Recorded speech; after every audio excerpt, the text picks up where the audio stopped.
Israel का प्रधानमंत्री Netanyahu इस वक्त अमेरिकी दौरे पर है।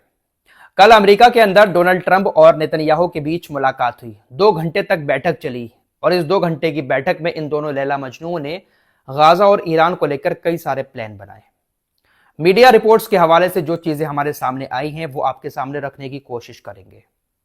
मिडिल ईस्ट में अमेरिका अपनी धौंस जमाने के लिए, ईरान को डराने के लिए एक और विमान वाहक पोत भेजने की तैयारी कर रहा है।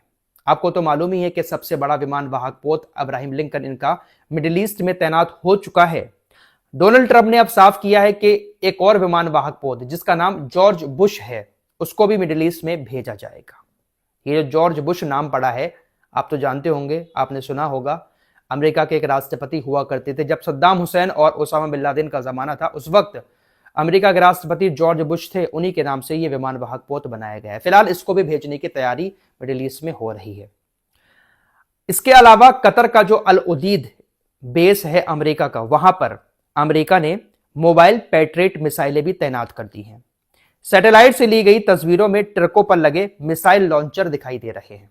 तो अमेरिका मिडिल ईस्ट में जो अपनी ताकत बढ़ा रहा है वो कहीं ना कहीं ईरान को डराने के लिए इस्लामिक देशों के बेस का ही इस्तेमाल कर रहा है। अगर ये अरबी देश अमेरिका को मुंह ना लगाएं तो यकीन मानो अमेरिका का मिडिल ईस्ट में कुछ भी नहीं है, लेकिन इनकी मजबूरी है। दोस्तों, आपको इन अरबी देशों की नाकामी हम लगातार बताते आए हैं। इन्होंने सिर्फ मजे लेने के अलावा कुछ नहीं किया है। इन्होंने अपने आप को बचाने के लिए कोई हथियार ही नहीं बनाए हैं। सब कुछ इनका अमेरिका के ऊपर डिपेंड है, इसीलिए अमेरिका को ये अपनी जगह देते हैं। ईरान के परमाणु प्रोग्राम को रोकने के लिए, ईरान को दबाने के लिए अमेरिका ने यह भी कहा है कि समुद्र के अंदर हम ईरान के ईंधन के जहाजों को और ज्यादा पकड़ेंगे जिससे ईरान के ऊपर हम दबाव डाल सके। आपको मालूम है कि कई बार ईरान के ईंधन से भरे जहाजों को अमेरिकी सेना पकड़ चुकी है। ईरान के ईंधन से भरे और ज्यादा जहाजों को पकड़कर ईरान के ऊपर दबाव डालने का भी प्लान अमेरिका बना रहा है। सब कुछ करने की कोशिश कर रहा है अमेरिका और इजराइल ताकि ईरान को किसी भी तरह से दबाया जा सके। लेकिन दोस्तों, ये बहुत बड़ी बात है अपने आप में कि मिडिल ईस्ट के अंदर जहां और अरबी मुल्क इनके आगे घुटने टेके हुए हैं, वहीं ईरान सीना तानकर इनके सामने खड़ा हुआ है। ये कोई छोटी बात नहीं है दोस्तों, ये बहुत बड़ी बात हो जाती है। फिलहाल जो डोनाल्ड ट्रंप और नेतन्याहू की मुलाकात हुई 2 घंटे की, उस मुलाकात में सबसे पहले बात ईरान की ही हुई थी। डोनाल्ड ट्रंप ने मुलाकात के बाद एक पोस्ट करते हुए लिखा कि मैंने नेतन्याहू से साफ कर दिया है कि मैं यानी अमेरिका ईरान से परमाणु प्रोग्राम वाले मामले पर बातचीत करता रहेगा। अभी ओमान के अंदर जो बातचीत हुई थी उसी बातचीत के हवाले से यह बात कही है डोनाल्ड ट्रंप ने कि हम बातचीत करते रहेंगे। ट्रंप ने कहा कि हमने बातचीत की, अच्छी बातचीत हुई, लेकिन अंतिम फैसला नहीं हुआ है। बातचीत हम आगे भी जारी रखेंगे। अगर कोई आखिरी फैसला ईरान के साथ नहीं होता है फिर आगे क्या करना है ये देखा जाएगा। अमेरिका को भी अभी समझ में नहीं आ रहा है कि ईरान को दबाया कैसे जाए। बातचीत के जरिए ही हल निकालने की कोशिश कर रहे हैं, बाकी धमकियां देते रहते हैं कि शायद हो सकता है धमकियों से डर जाए। ट्रंप अपनी बातों के जरिए लगातार ईरान को झुकाने की कोशिश कर रहे हैं। ट्रंप ने कहा कि देखिए, हमने पिछली बार भी बातचीत की थी ईरान से, पिछले साल ईरान नहीं माना हमारी बात। उसके बाद हमने ऑपरेशन मिडनाइट हैमर चला दिया और बहुत सारे बंकर बस्टर बम उनके परमाणु ठिकानों पर गिरा दिए थे। एक बार फिर से हम बातचीत कर रहे हैं ईरान से। अगर ईरान इस बार भी ठीक से हमारी बात नहीं मानता है तो हो सकता है कि फिर से कुछ हो जाए। तो इस तरह से ईरान को डराने की कोशिशें की जा रही हैं। सैटेलाइट से कुछ और तस्वीरें सामने आई हैं ईरान के परमाणु ठिकानों की। परमाणु ठिकानों का जो एंट्री गेट है उस पूरे एरिया को मिट्टी से ढक दिया है ईरान ने। सैटेलाइट तस्वीरें सामने आई हैं ताकि अमेरिका और इजराइल उसकी लोकेशन को ठीक से ना पता कर पाए। इजराइल और अमेरिका की तरफ से जो घुसपैठ करने की कोशिशें की जाती हैं वो घुसपैठ ना हो पाए, इसलिए मिट्टी से उसको पाट दिया है।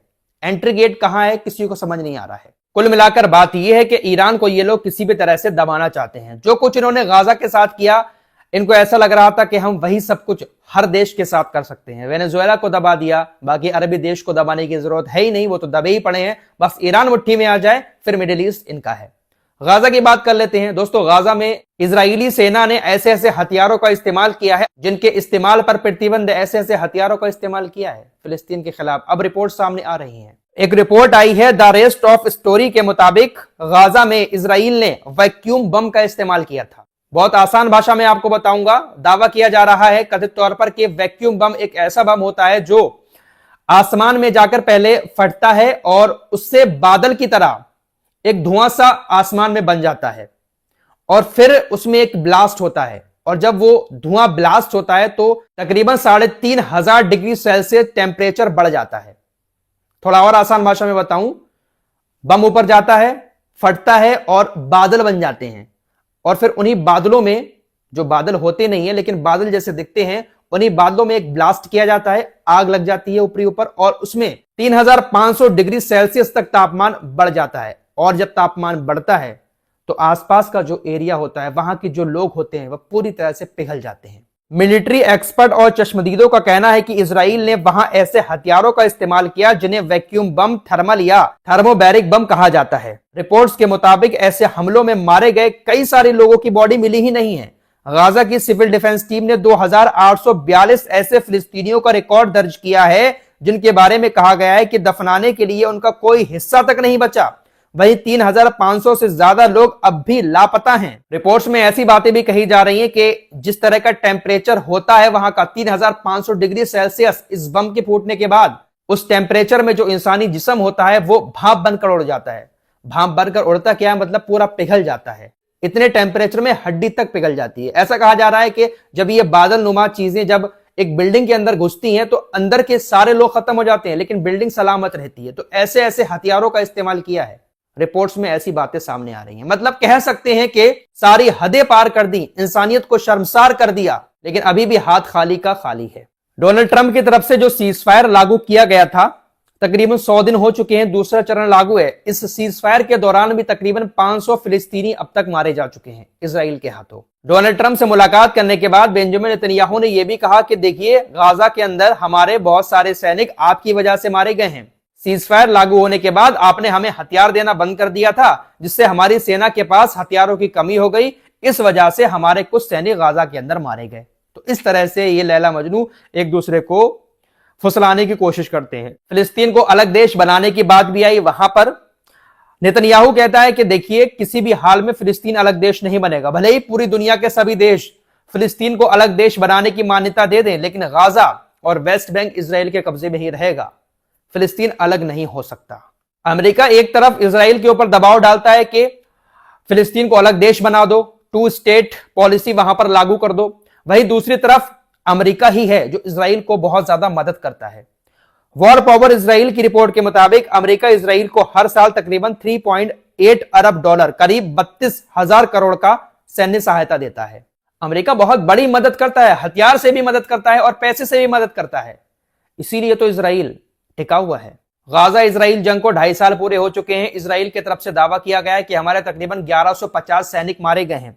471 गाजा में ग्राउंड ऑपरेशन करते हुए मारे गए हैं। बाकी सैनिक और हमलों में मारे गए। तकरीबन 1150 सैनिकों की बात इजराइल कबूल कर रहा है, लेकिन सैनिक इससे ज्यादा मारे गए हैं। गाजा की बात करें तो इस 2.5 साल की जंग में तकरीबन 98% गाजा की जमीन पूरी तरह से बंजर हो गई है। 232 एकड़ जमीन ही गाजा के अंदर ऐसी बची है जो उपजाऊ है। गाजा में फिर से खेती शुरू करने के लिए तकरीबन 25 साल का समय लग सकता है। जंग की वजह से गाजा के जो 23 लाख की आबादी थी, उसमें से 90% आबादी बेघर हो चुकी है। ये जो 90% आबादी है, ये तंबुओं में रह रही है, बिना पानी के, बिना बिजली के। गाजा का 80% इलाका जो है वो मिलिट्री जोन बन चुका है। यूनाइटेड नेशंस की रिपोर्ट के मुताबिक गाजा में जमा 510 लाख टन मलबा हटाने में 10 साल और 1.2 ट्रिलियन डॉलर का खर्च आएगा। 80% इमारतें तबाह हो गई हैं, जिससे 5.4 ट्रिलियन डॉलर का नुकसान हुआ है। आंकड़े और भी बहुत सारी चीजों के हैं, लेकिन सारे के सारे आंकड़े डराने वाले हैं। कह सकते हैं कि गाजा पूरी तरह से दुनिया की जहन्नम बन चुका है। ऐसी तबाही शायद इस वक्त दुनिया के किसी कोने में नहीं है जो गाजा के अंदर है।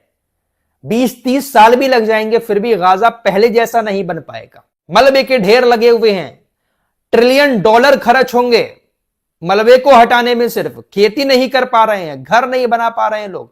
90% आबादी बेघर हो चुकी है। खाने को खाना नहीं है, पानी नहीं है, बिजली नहीं है। मतलब कैसे रह रहे हैं आप समझ भी नहीं सकते। बाकी ऊपर से ये जो बम वगैरह गिरे हैं, इसने और इलाके को ऐसा कर दिया है कि लोग अब बीमारी से जूझ रहे हैं। बहुत बुरा हाल है गाजा का इस वक्त, और गाजा शायद 20-30 साल में भी पहले जैसा नहीं बन पाएगा। इस रिपोर्ट में इतना ही। कुछ और खबरों के साथ फिर हाजिर होऊंगा। अपना ख्याल रखिएगा। अल्लाह हाफिज।